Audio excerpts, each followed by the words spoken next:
Quarters of RT America in our nation's capital. Hello again, everybody. I'm Rick Sanchez. There is a law that you need to know about tonight that seems to go against really just about everything that we believe in as Americans. It is probably as unconstitutional as anything that this news person has heard. I was born in Cuba. My parents brought me and my brothers to this country, to America, because they feared that if we stayed over there, that we would be forced to think only a certain way politically. Now, as I read this new law that I'm about to share with you, this new law that is creeping into America, I have to admit to you that I am stunned. Stunned. Because it's a law that seems to force people to think a certain way politically. Exactly what my mom and dad did not want me to experience, right? So this is serious.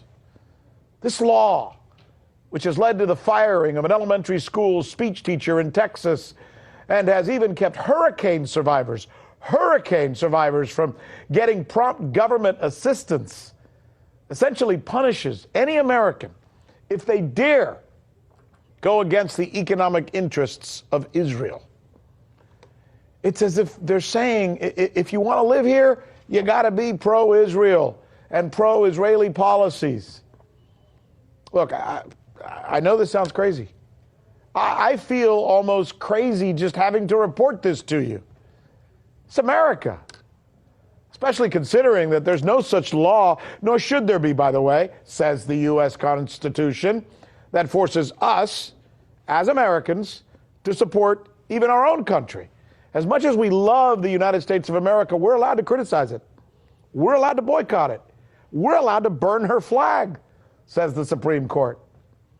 But a teacher in Texas who's been there 9 years, who's said to be excellent at her job, she can't work anymore for the government of Texas because she's not willing to sign an employee contract that essentially says that she must not ever boycott Israel or take any action that in any way penalizes Israel economically.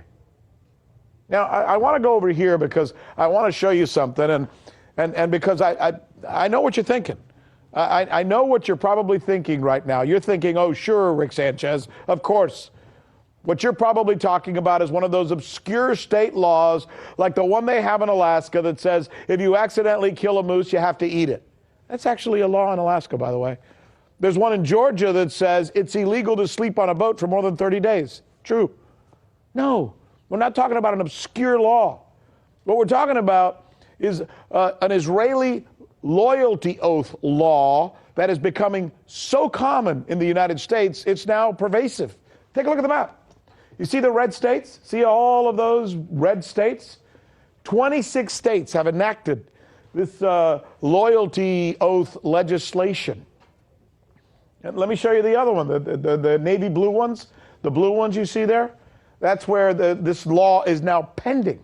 So 26 acted on, passed, 13 pending, only 11 states, the light blue ones you see there, the baby blue or the light blue, those are the ones where you can boycott Israel and, criticize Israel if you want. Again, look, it bears repeating. There is no such law keeping you from denouncing or boycotting the United States of America, or even advocating causes that harm the U.S. economically.